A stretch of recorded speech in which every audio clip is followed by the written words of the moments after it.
Hey, it's Paul McFadden here, and welcome to the Property Success Podcast. And today's guest is going to be great because the goal for me here with this podcast is to inspire as many people as possible. Because I often remember back to my own journey when I get started on this world of property and business. And for me, if I could get any inspiration from others who just went out there and got some deals themselves or get involved in an unbelievable property that changed their life or whatever it may be. I just look for inspiration in others. And this is the reason why I do this podcast. And today's guest, you're going to love this one. So, welcome to the podcast, Alan. Thank you. Thanks So, for having me.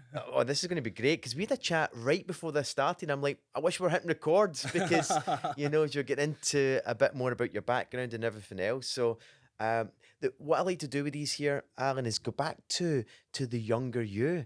Okay. So take us on that little bit of our journey before you started getting involved in property, find out why you wanted to get involved in property and all that good stuff too. So take us back to the younger Alan. If I take you back way back to almost to my childhood, and I'll tell you why that's really relevant just now, is because I grew up like most people in a working class family.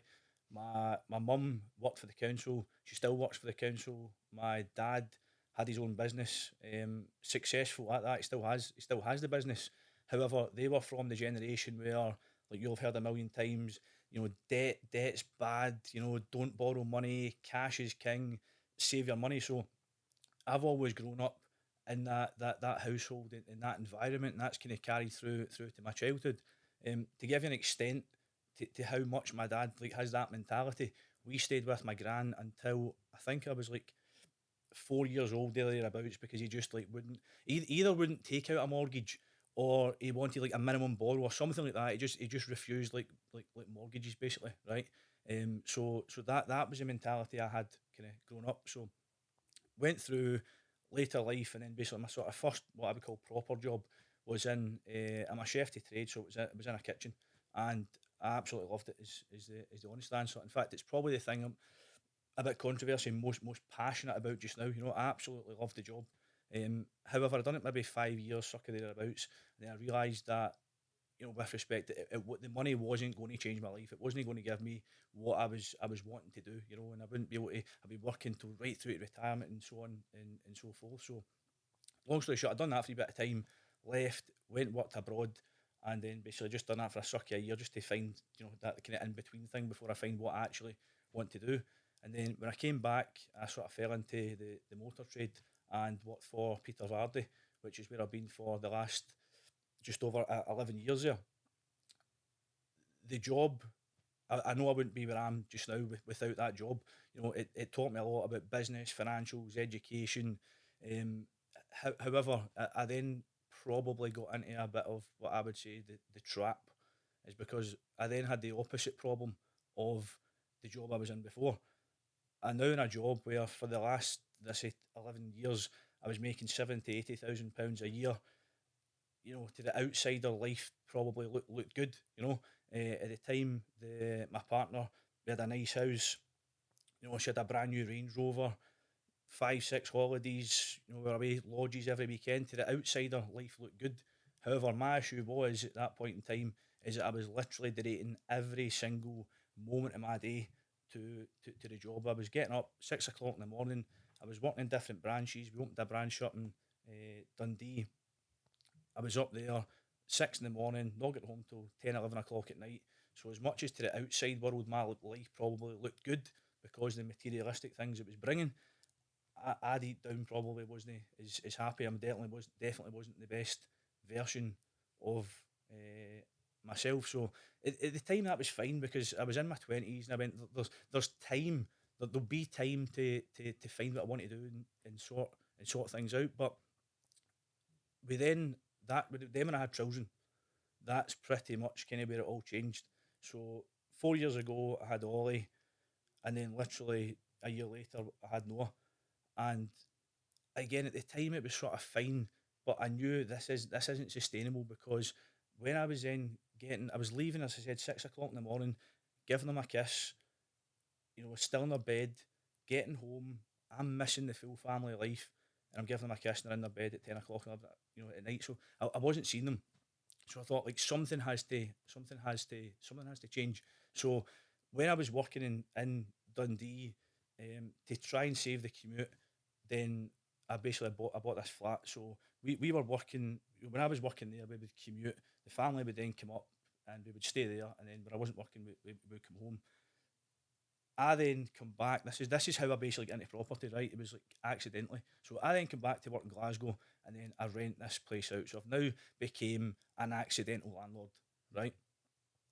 However, what then happened is, to the outside world, they see me in this kind of professional job. I've now got one property, right? And like my family think like I'm now like a property, like, magnet, right? I've got one property, like I'm an accidental landlord. That is the truth of it, right?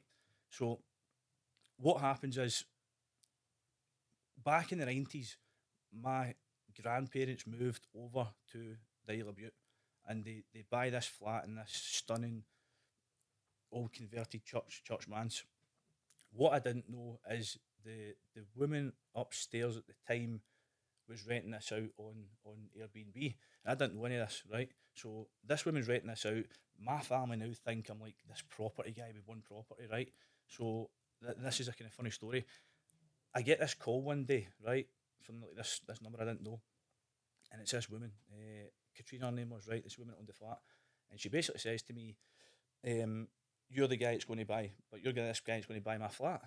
And I had literally no idea about this, right? I was like, what? She says, yeah, your gran and Megan, who's the kid's mum. Yeah, I've been speaking to them, and they said that you're this property guy. You're going to buy this flat, right? Now, the truth be told, I didn't want to say no, right? Because like they've put me up in this like pedestal, right? As like this property guy. So, but at the same time, I never had the cash. I didn't have the cash to buy it, but I didn't want to say no. Yeah. So I says to her, send me over like the accounts, right? Let me see what you've been making on this flat, right? And I'll take it for there. So she sends me over the accounts, and basically she's been making like clear profit. Excuse me, like £600 a month, right? And it was only rented out. It was only occupied 50% of the time, and it was only on Airbnb. And she wasn't doing any other marketing or nothing. So I thought there's got to be something in this, right? Like, so I says, right, I'll take it. And the truth be told, I never had the money, but I just found a way. The motor trade background, when you deal with problems every single day, that's just a problem. Just find a way. Just find a way and make it happen. So anyway, I found a way to now get the deposit, right? And then I get this flat. So it was always just meant to be this sideline. If I could make like this 600, if I could even get the occupancy much more through the skills that I've got, and even take it up to like £1,000 a month profit, right? That will help me out, and then it's a wee bit of investment that could maybe like shave some time off of like my retirement at some point in the future. That was all at the time it was kind of ever meant to be. So I've got that. I've just got this sort of one buy to let. Where it all changed, and I realised like something like literally had to change in my life, was about two years ago. Then myself and I say Megan, the kid's mum, we split up, and then I've moved out the family home, and then I then go to see the kids. Although I wasn't seeing them all the time, I was still in the house present every day. So I then went from that to then see them every second weekend. But it wasn't really every second weekend because I was working every Saturday. So my mum's got them. So I literally only seen them, a Sunday, every second Sunday, and that was it. But I was like now I now need to take. It was alright having this property thing in the background, but I now need to like do something to get. I need to get out of employment, right? Because this is not sustainable. See my children every second Sunday. So that I can't remember how, right? Probably through one of your marketing campaigns somehow, right? I've seen Jumpstart, right? I then go on the Jumpstart, right? And then I realised, because at the time I was confused. I knew I wanted to do property, but I don't really know. Like, I'm talking about this short term holiday letting. If I get maybe a couple of them, that will replace my income. But then you see people talking about flips and buy to lets, and I'm going, I don't know what I'm meant to be doing here, right? Like, what is the thing I'm meant to be doing, right? Did you just do one of them? Did you do them all? I don't know. So that's when I attended the Jumpstart back in November last year, 23, and then within the first couple of slides, and you put the funnel up, and then it all starts to make sense. Like, I can look at any property now, and then just go, well, where does that fit in where does that fit into my strategy, into my portfolio? Or if it doesn't fit any, then I'll just trade it off to somebody else that does. But that was the point where I went, right, I can now do something here to replace my income, which means I can spend more time with my children. And that was always the goal. It still is the goal. I know goals and aspirations change over time, but for me, that was the main goal: is how can I use property as the vehicle to spend more time with my children? And ultimately, that is what's happened. I've now got the kids 50% of the time, so I went from seeing them 2 Sundays, a month, to 50% of the time. And to me, that's what property is allowed me to achieve. I know everybody comes into this for, there's maybe somebody who wants to make a couple of grand a year for their holiday, just one a holiday a year. There might be somebody who wants to make millions of pounds. For me, it was like the halfway house. If I can replace my 70,000, 80,000 pounds a year salary and then grow on that to achieve more, but see my kids more, then to me the goal would be achieved. Yeah. So you came along off the back of Jumpstart. You did Protege January this year, January 2024. Yeah, only a matter So of months ago. I know. So the time that we are recording this, it's only the middle of May. Yeah. So in like 4.5 months, a lot has changed. A lot's changed. A lot's changed. And you know something? See, one of the main reason for us, when I went to Jumpstart and I seen the funnel and everything start to make sense, but then the main reason for me Prodigy was, well, how do I now apply it, right? Because I can understand the strategy, but I don't know anything about taxes. I don't know anything about accountancy. I don't know anything about marketing, right? I don't know any of these things, right? And for me to, you know, essentially not go to Prodigy, I would have had to go to uni for 7 years, etc. Right? So I'm going to invest my time in that. So the ironic thing is, going back to what I said there about the unsure about what strategy I want to do, literally 2 days after Prodigy, right? I was on 8 o'clock in the morning. I was on a ferry to go to Dunoon to look at this other property I was maybe going to purchase. So I remember you saying, and the team saying, you need to be active in social media, right? Go onto my social media just now, right? I do post. Making a reel is probably the best I can probably do. I'm not IT illiterate, I'm not phenomenal with it. But I thought, Paul says you need to post more. I'll make this post, right? So literally 2 days after Prodigy, I just post this simple post, right? That literally says something along the lines of, "We will buy your home any condition," something along those lines. Literally within 10 minutes, right, I get this phone call, and it's actually from a colleague I used to work with, and she says to me, "I seen this post on Instagram. Are you buying property, right?" And I went, "Aye." I was like, "But I've known you for like 10 years, and what you talking about this property you've got for sale?" And she says, "I'll be honest with you, I knew you had always kind of been interested in property. I was kind of quite embarrassed because I just picked it up and I didn't really know what I was doing. I've got this flat and I just need to sell it." So after a bit of conversation and going back to the stuff we kind of learned about negotiation or so on in Prodigy, the reason she was selling it is because she was in her family home just now. She was moving to a new family home, which was quite an expensive home, and she was about to get hit with, circa from memory, 20 grand additional dwellings tax. And she says, like, I'm in panic mode here, like big red button. Like, I need rid of the flat. I don't have it. I'm not going to waste that money, right? But I've got the tenant in it. Like, I've not got time to get, to evict the tenant, right? Like, I need rid of this. Yeah. So I went, although at the time serviced accommodation is going to be my preferred investment, I went, well, take a look at it. So after we spoke about the deal, then the long and the short of it, the home report value was 55,000. Okay, we agreed a price on 39,999. She was happy. Our mortgage from memory was like circa 36. So she's went from the situation of going to pay 20 odd grand in tax till she walked away with a couple of grand, and never had that tax bill to pay. So as Sean was saying, it was perfect for her and perfect for me. At the time, the flat I was telling you about in Dundee, I just sold it and had a bit of equity in it. So I then just used that to purchase this as a cash deal. Okay, I've literally just refinanced it in the last couple of days.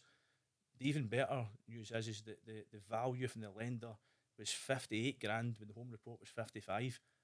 I've now pulled out 43, but my acquisition cost was only 41. So I'm actually, compared to 2 months ago, £2,000 up, and I've acquired like 14 grand equity. From a simple free Facebook, Instagram post. So it just shows you that just a simple post, can take you down other avenues that you maybe weren't.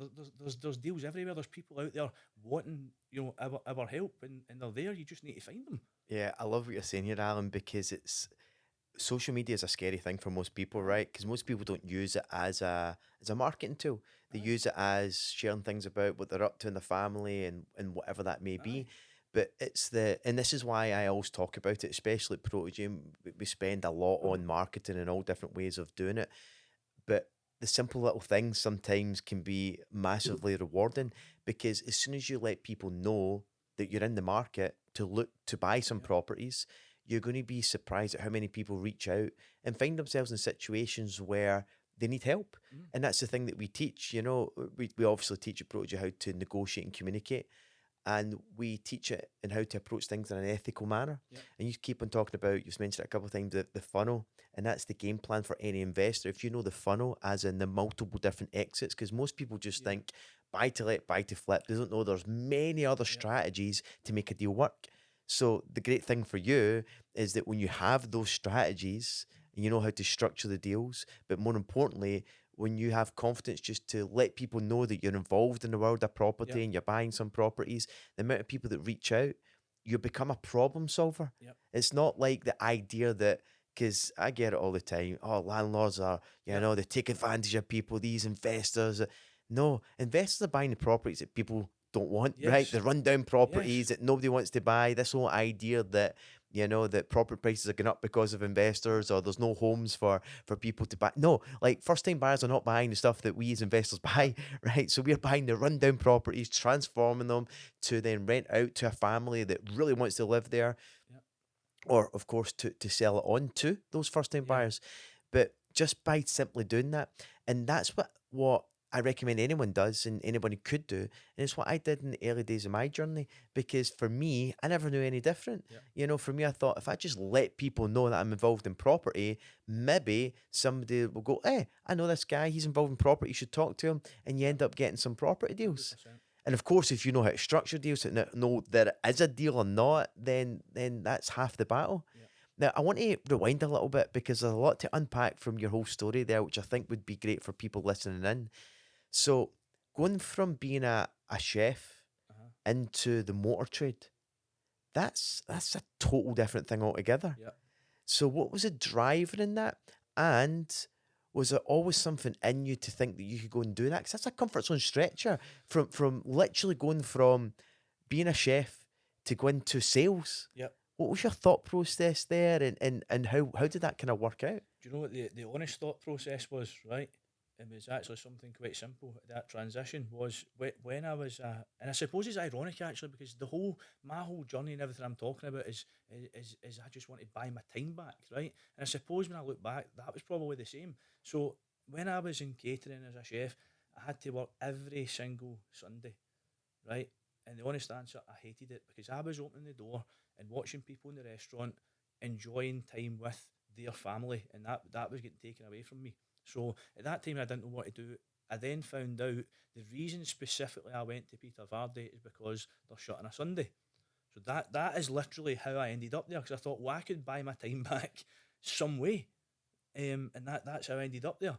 Now at the time, everything I've done, even when I wasn't catering, everything I've done, I've always tried to say like I want to just to be the best, right? Regardless of what it is, right? If you want me to go out there and clean the floor just now, I'm going to make the absolute best job of it possible, right? So when I then get into the motor trade and into sales, don't get me wrong, there's a lot of good, you know, good people, successful people in the motor trades, right? As it been I noticed, one of which is Dale Smith, who's speaking Yeah, at next month's Scottish Property that's Meet. right. He, Yeah, he was working there at the time, so you're around with a lot of highly motivated, driven people, and I suppose that probably rubbed off onto a bit of my personality because I am one of those people.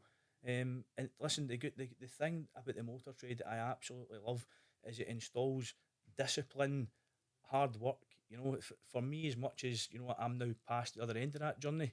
Then for me, you get given it and taught a set of skills which you can use in most other later life. And most of the skills I'm using just now were from were from my time in the motor trade. Yeah. And that's what I love what you're saying there, because it's one of those ones where if you try anything new, it's going to stretch your comfort Yeah, zone. And many people don't.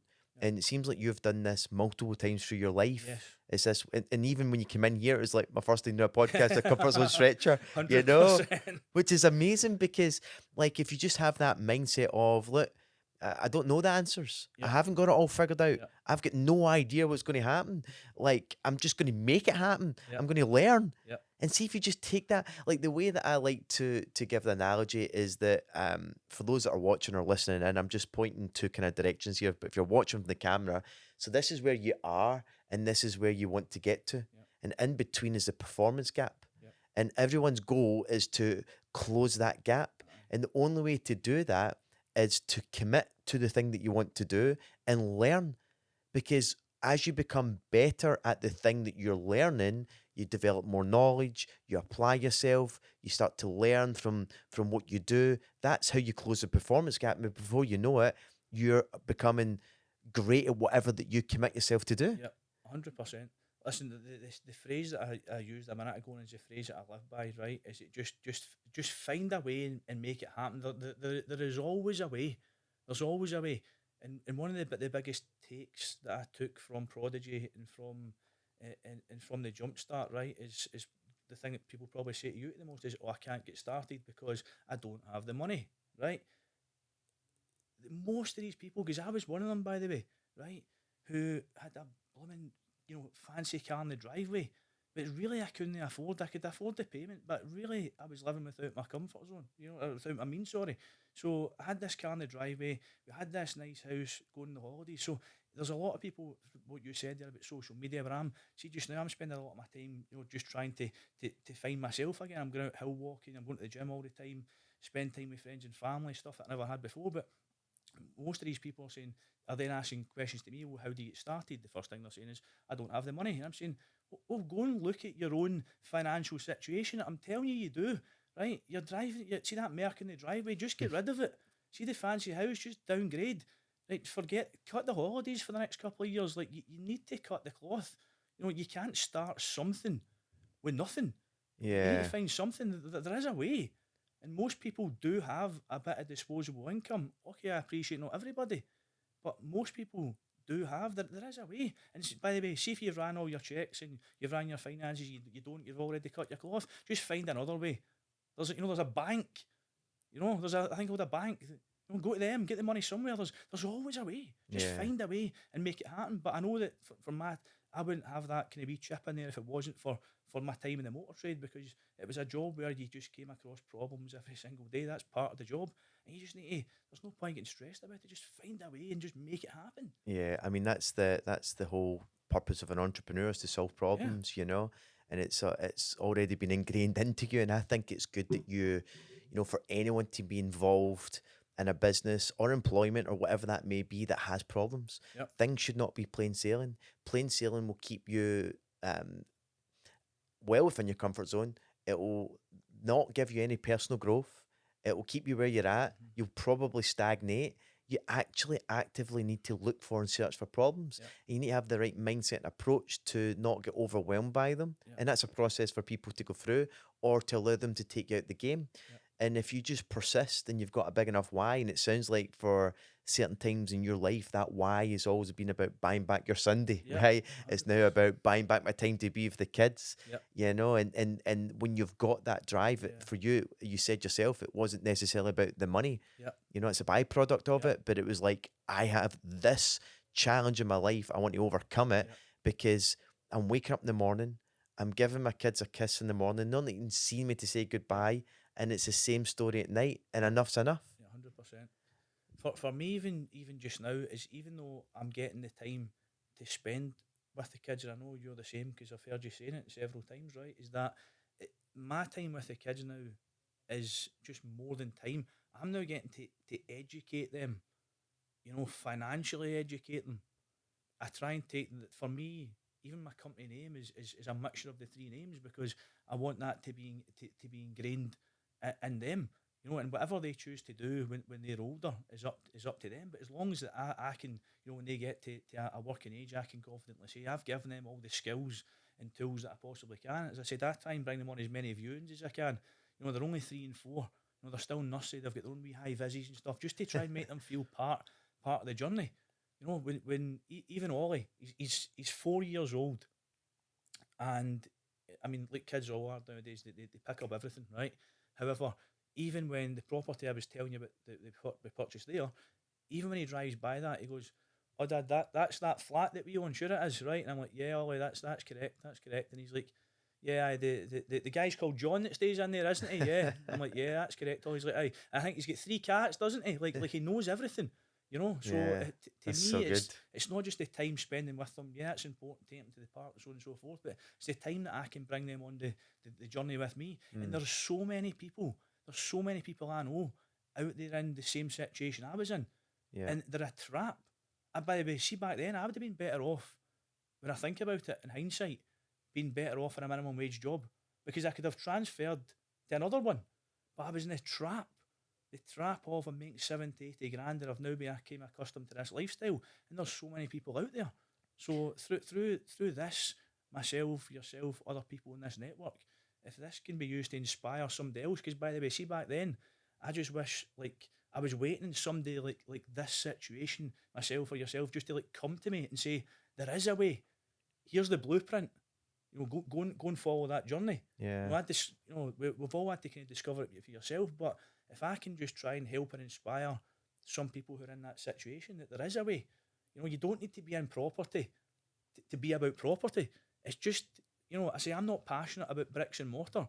I'm not passionate about going and put a new set of windows in. I am passionate about what you said there, what the property can create for families who are moving into these homes and family homes. And I'm passionate about is what I suppose the income, not the financial part, but what it can do for me, and to help other people. There's a lot of things to unpack in that too, because it's amazing to see a shift in your own mindset. Because you mentioned about your parents were always against debt, Yep. didn't want to borrow No. money. So that's one thing, isn't Yep. it? And then going through the process of having a great salary. And then what normally happens when people don't have a mindset of investing, Mm-hmm. we use our working income to increase our lifestyle, and we realize that shit, we need to continue to work to pay for the stuff that we've, the car upgrade, the Yep. bigger house, the holidays. And before you know it, no wonder most people have got no money left over in the bank. Yep. Like, I know people who earn similar amounts of money or less or significantly Yep. more, and they're always broke, always in credit card debt, always Aye. having to take out loans, struggling by. But again, looking from the outside in, they look like they've got the most amazing life. Yep. It's all over social media, you name it. And I get it, but they're breaking inside. Yep. And it's just going to take that tipping point, and sometimes it needs to take a tipping point to go, look, enough's enough. Yep. And unfortunately, we don't get taught this stuff at school. No. And unfortunately, with your parents, Yep. like, most people's parents, I know even so with my mum, it was like, debt is bad, you can't Yep. borrow money. And you shouldn't go out there and get a mortgage. I remember when I was going to buy my first buy to let, and my uncle tried to talk me out of it. He's like, "Are you crazy, son? You're about to go into a massive amount of debt. Like, this is like literally sitting me down like an intervention. Like, you should not be doing this. This is not for people like us. You don't go into debt." So there must have been something that got you to think differently, but more importantly, um, just going like, yeah, debt's good if it's leveraged in the right manner in order to invest and build wealth.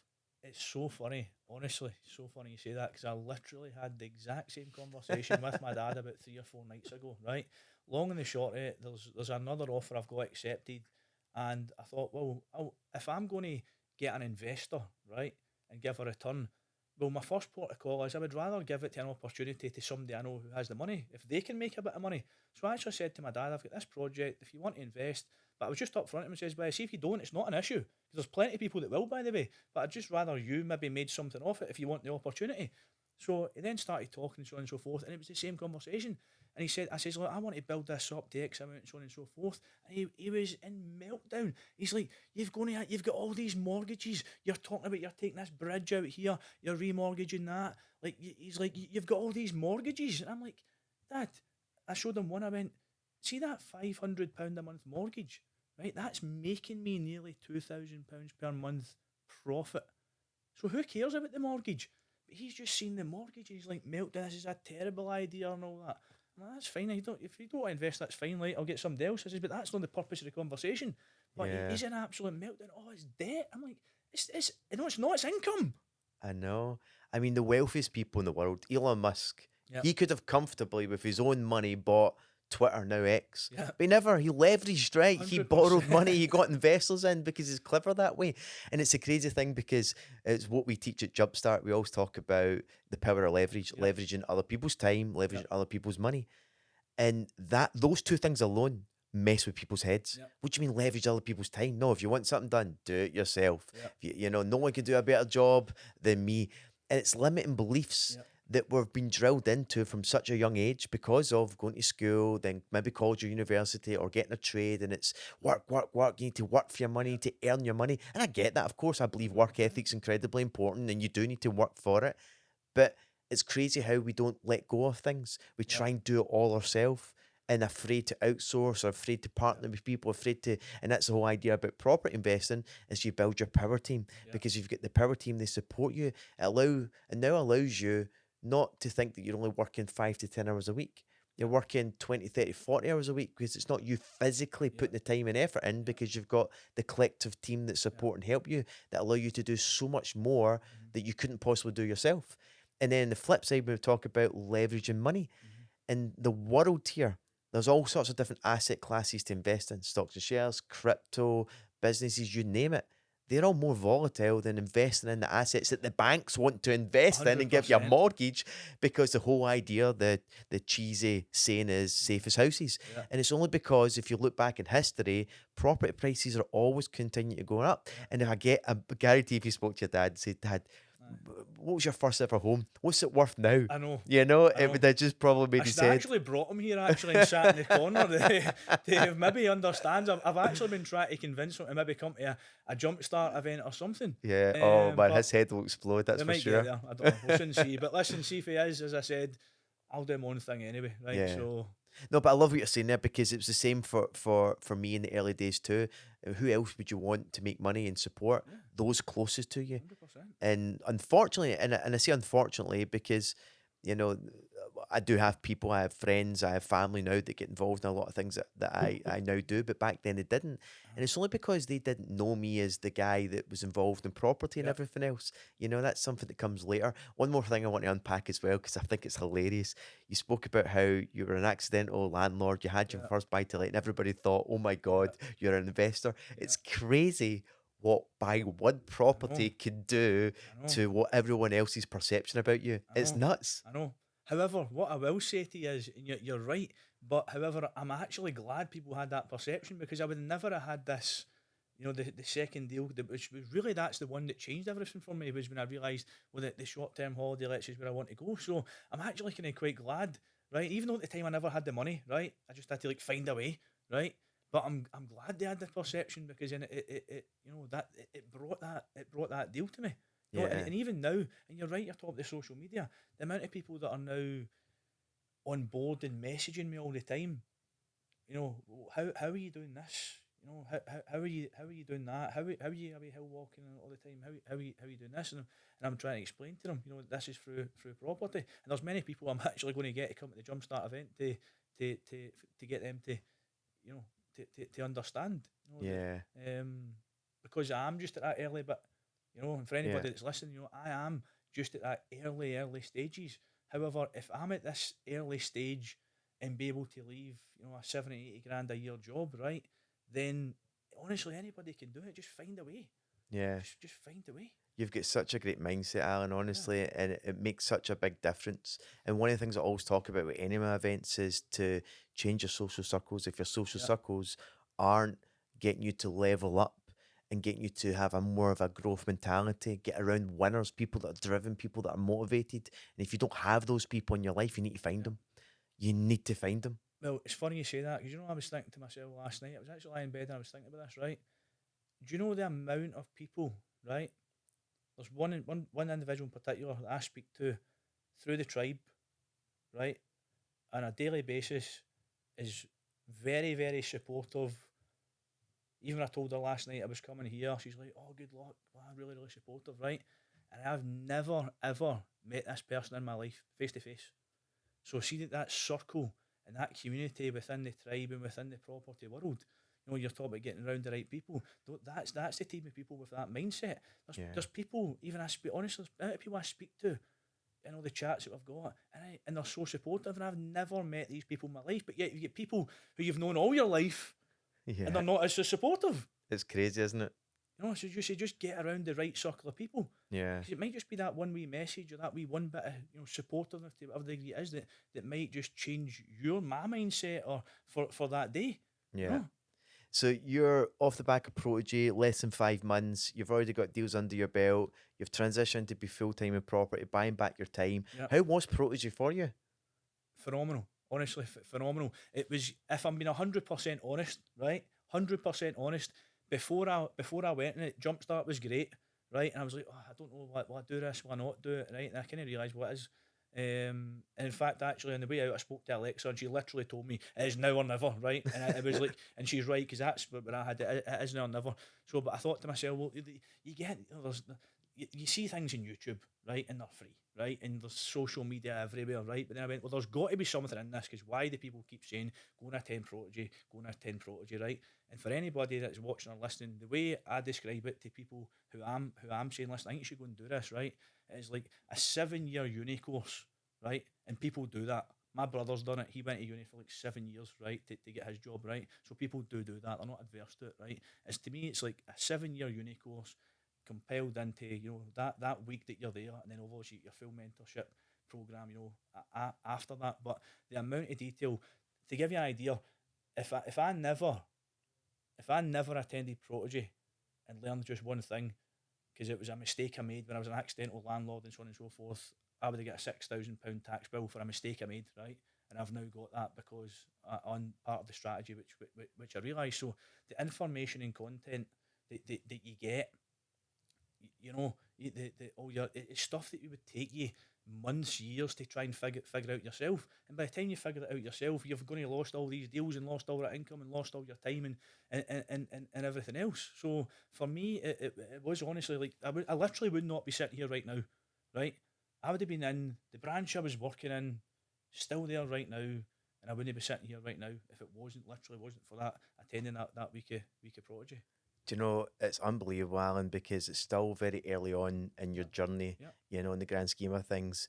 It sounds absolutely. like you're more passionate, more driven than ever before, Yeah, which is coming across, and it's exciting for me. yeah, And I can guarantee that I'm going to be having you back on this podcast in another 4 or 5 months' time, talking about yeah. things you're working on Hundred and percent, everything else, because it's super, super exciting. 100%. Looking So, forward to it. where can people maybe reach out to you and connect with you? And more importantly, what is the rest of the year for you? Because it's still early on in your journey. What's the Yeah, well, yeah? anybody wants to reach out to me, I'd appreciate if anybody would give me a wee follow on Instagram, just Alan McMillan, the same on Facebook. As I said, I'm fairly new to social media, so anybody that wants to follow, Instagram is generally the best port of contact there.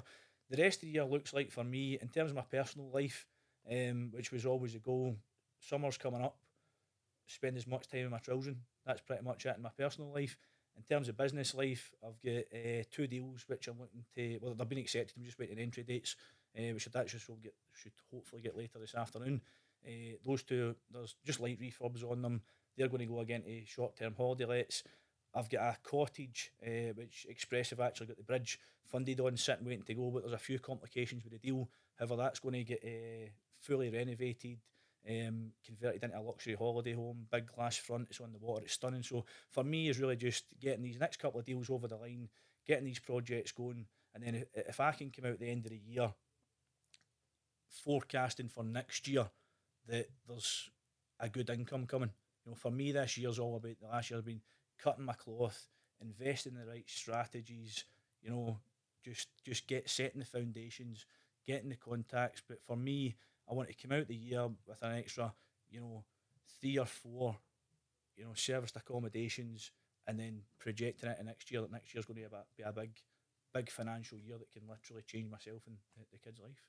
It's unbelievable, Brown. Looking forward to continue to follow your journey. But thanks for coming on the podcast. Thanks Really for having me. I appreciate it. appreciate it. Thank you. Great stuff. And as always, look, make sure you connect with Alan. I'll put his links to his Instagram and so forth inside the description below as well. If you've got any comments to make, any questions, pop it in the comments too. I'll be sure to keep an eye on it. I'm sure Alan will too. So until next time, all the best and bye for now.